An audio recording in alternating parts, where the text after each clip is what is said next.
Good morning, students. In the topic of structure of atom, our topic is Bohr model of the atom. Niels Bohr initiate about the account for the stability of atom. Niels Bohr ने भी atom की stability को explain करने के लिए एक model दिया जिसको हम बोहर एटॉमिक मॉडल के नाम से जानते हैं. What are the postulates of the atom are, और that was based on the Rutherford nuclear model of the atom. तो रदरफोर्ड ने जैसा बताया था कि an atom consist of positively charged nucleus responsible for almost the entire mass of the atom. यानी जो atom है उसके अंदर क्या है, ये न्यूक्लियस है जिसके अंदर क्या है, पॉजिटिव चार्ज है. पॉजिटिवली जो प्रोटॉन है वो न्यूक्लियस के अंदर है, ऐसा रदरफोर्ड ने भी कहा था. और ये इन्होंने भी इसको रदरफोर्ड का जो एजम्पशन था उसको रिटेन किया. And the electrons revolve around the, और जो इलेक्ट्रॉन्स हैं, electrons revolved around the certain permitted circular orbits of definite radii. यानी इलेक्ट्रॉन्स जो होते हैं वो जो ये डेफिनिट रेडियस हैं, डेफिनिट रेडियाई हैं, सर्कुलर ऑर्बिट हैं, उनके अंदर इलेक्ट्रॉन्स क्या करते हैं, रोटेट करते रहते हैं. And the permitted orbits are those for which the angular momentum of an electron is an integral multiple of h upon 2π, where h is the Planck constant. यानी वो उसका क्या होता है, इसके इस रेशियो का क्या होता है, मल्टीपल होता है, उसका डायरेक्टली प्रोपोर्शनल होता है h अपॉन 2π के. जो ऑर्बिट्स होते हैं जिनके अंदर इनका एंगुलर मोमेंटम, ठीक है जी, दैट इज, इसको अगर आप लिखना चाहें तो आप लिख सकते हैं where h is the Planck constant, m is the mass, यानी कि दैट इज L फॉर्मूला हो जाएगा is equal to mv r is equal to nh upon 2π, where n is the number of shell. Clear?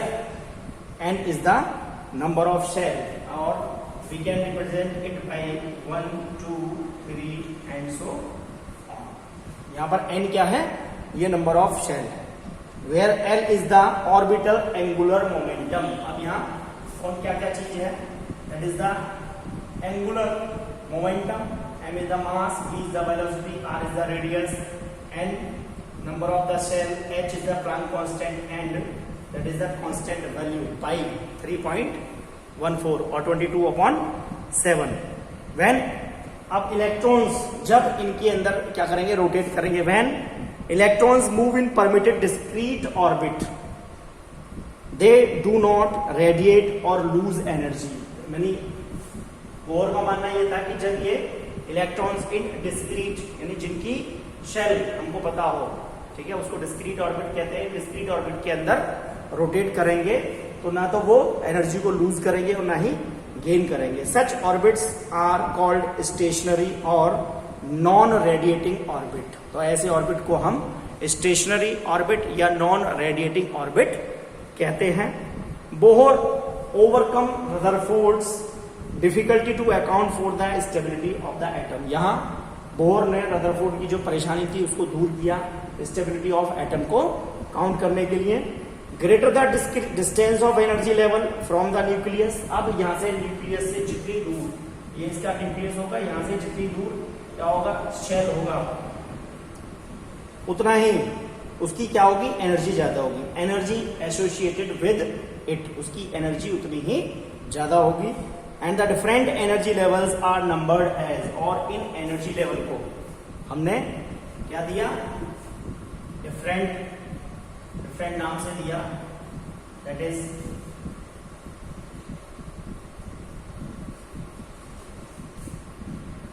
ये आपका हो गया nucleus,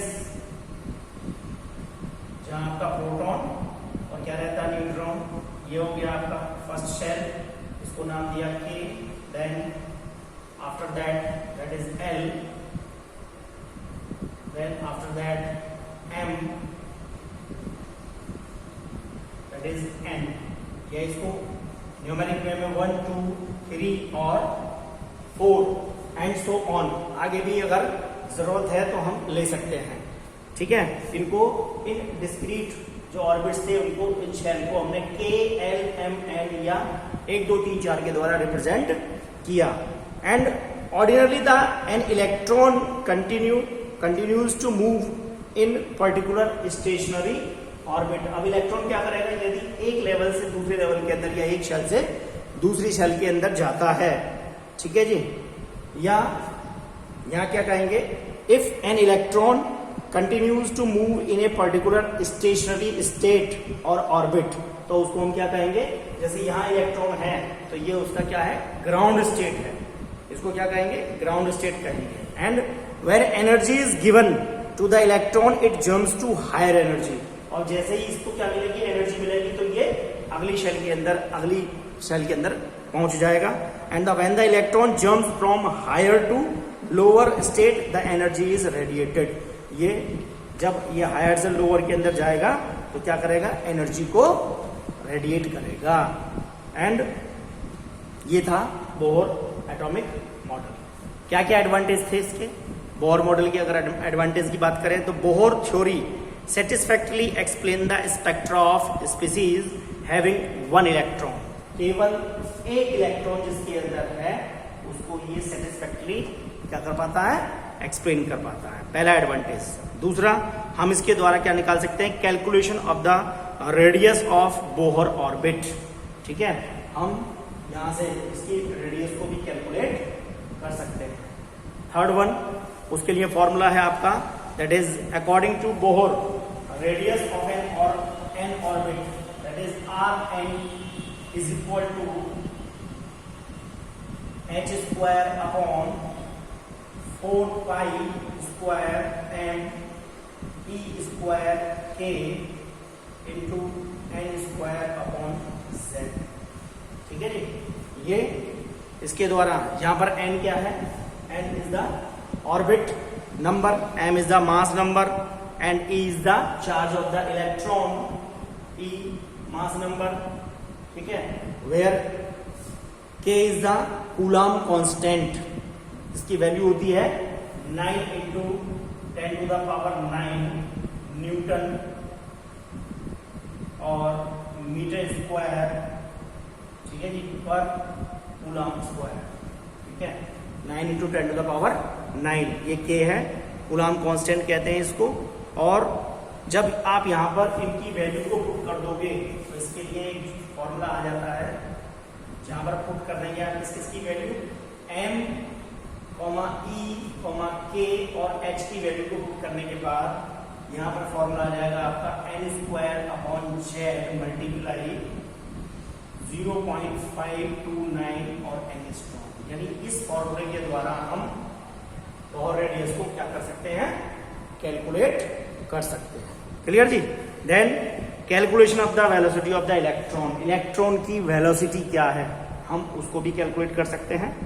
इसके लिए भी क्या है, फॉर्मूला है, फॉर्मूला क्या है आपका, that is Vn, velocity of an electron, that is 2.188 multiply 10 to the power 8 z upon n, और यह आएगा आपका सेंटीमीटर पर second.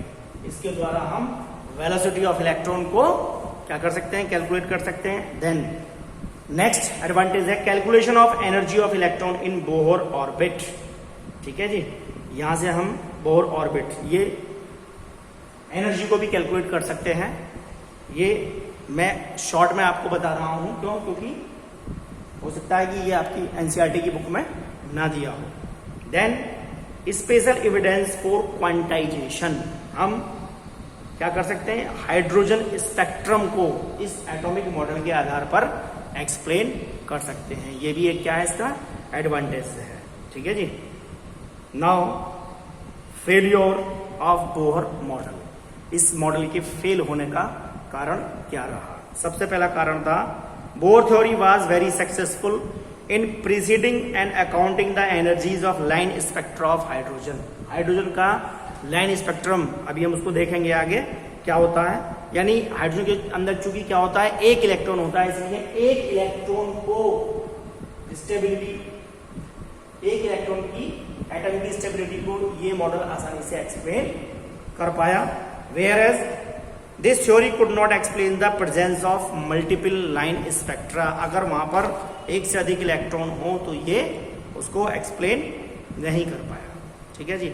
And this theory could not explain the splitting of spectral line, spectral line यानी lines इसके अंदर magnetic field के अंदर और इलेक्ट्रिक फील्ड के अंदर कैसे टूटती हैं, ये model Bohr atomic model means Zeeman effect और स्टार इफेक्ट को एक्सप्लेन नहीं कर पाया। ठीक है, it could not explain the Zeeman effect. अब जीमान इफेक्ट क्या होता है, अगर स्पेक्ट्रल लाइंस स्प्लिटिंग ऑफ, बताते हैं आप, splitting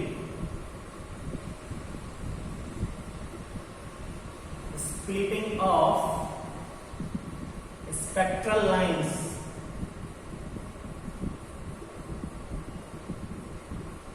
in magnetic field,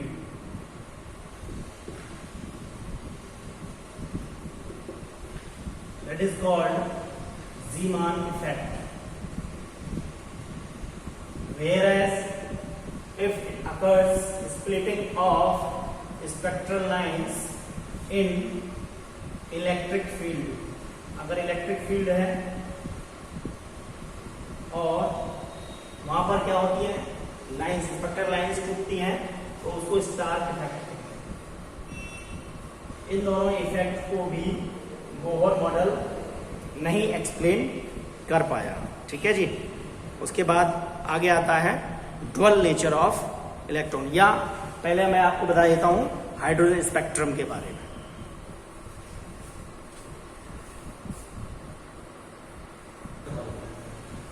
now one more drawback of Bohr atomic model was that this theory means Bohr model was unable to explain the dual nature of matter as dual nature of matter को भी, जैसा de Broglie ने, आगे आकर de Broglie question देखेंगे, de Broglie ने बताया था, उसको भी बोहर मॉडल एक्सप्लेन नहीं कर सका। And uncertainty principle, Heisenberg uncertainty principal को भी बोहर मॉडल एक्सप्लेन नहीं कर सका। ये दोनों क्या चीजें होती हैं, अभी हम स्पेक्ट्रल लाइंस के बाद उनको स्टडी करेंगे। तो फर्स्ट स्पेक्ट्रल लाइन यानी स्पेक्ट्रम, हाइड्रोजन के स्पेक्ट्रम के अंदर जब स्टडी किया गया तो सबसे पहली जो हमारी सीरीज हमें प्राप्त हुई, that is was Lyman series. और इसके लिए जो रीजन था, इस रीजन के अंदर थी, ये अल्ट्रा वायलेट रीजन के अंदर थी। एंड जो ट्रांजिशन था, यानी यहाँ पर एन की वैल्यू क्या ली गई थी, 1, ठीक है जी, N1, और N2 की वैल्यू 2, 3 एंड 4, यानी इससे अधिक थी, कहां तक, इन्फिनिटी तक। क्लियर। सेकेंड सीरीज जो मिली थी इस हाइड्रोजन स्पेक्ट्रल के अंदर, स्पेक्ट्रल लाइंस के अंदर, दैट वाज बामर। और इसका जो रीजन था दैट इज विजिबल, जो भी हमने क्या पीछे पढ़ा था, विजिबल रीजन के अंदर था। और यहाँ N1 की वैल्यू क्या हो जाएगी, 2, whereas N2 is equal to 3, 4, 5 and so on. Now that is next series is partial, और इसका जो रीजन था दैट इज इंफ्रारेड IR, इसके लिए N1 हो जाएगा आपका 3 and n2 is equal to 4, 5, 6 and so on, and that is 2 up to infinity. Now next one is Brackett series, और इसका जो रीजन था वो भी क्या था, इंफ्रारेड रीजन था स्पेक्ट्रम के अंदर, and n1 is equal to 4 whereas n2 is equal to 5, 6, 7 and so on, and that is up to infinity. ठीक है जी।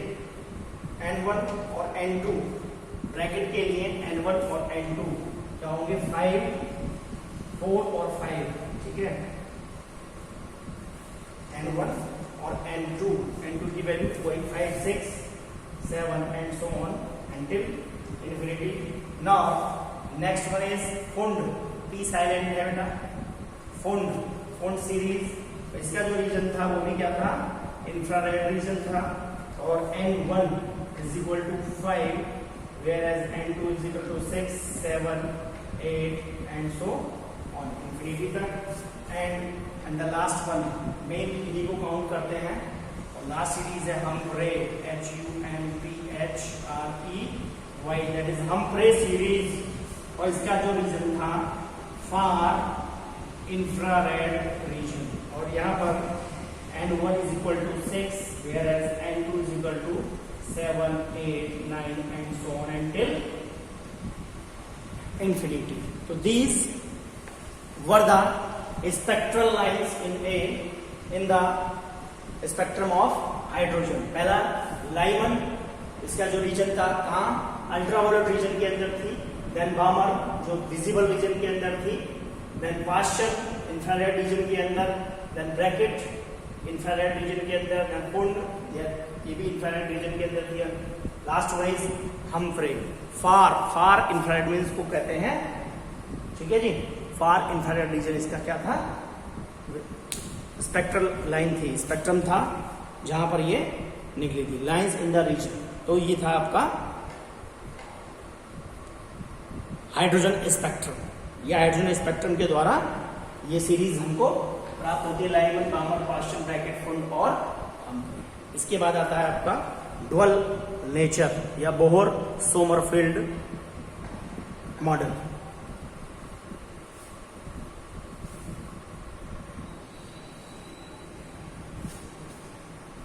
So students, this one is the about spectrum of hydrogen। इसके बाद जो topic आता है उसको हम कल जो जियोमीट लेंगे उसके अंदर डिस्कस करेंगे, डुअल नेचर ऑफ इलेक्ट्रॉन और हाइजेनबर्ग अनसर्टेनिटी प्रिंसिपल। ठीक है, this is up to your syllabus. यहाँ तक आपके सिलेबस में यानी एग्जाम के अंदर जो एग्जाम है आपका, यहाँ तक आपका एग्जाम में आएगा हाइजेनबर्ग अनसर्टेनिटी प्रिंसिपल। इसी के बाद है डुअल नेचर ऑफ इलेक्ट्रॉन, और जब एक्सप्लेन मैं कर दूंगा तो उसके बाद ही हाइजेनबर्ग अनसर्टेनिटी प्रिंसिपल है। यानी दो टॉपिक आपको कल के लिए हैं इससे रिलेटेड, एग्जाम से रिलेटेड। तो आप इस वीडियो को देखें और इसमें अगर आपको कोई प्रॉब्लम आती है तो आप मेरे को व्हाट्सएप कर मेरे को क्वेश्चन को आप व्हाट्सएप करके पूछ सकते हैं। Okay, have a nice day, thank you very much.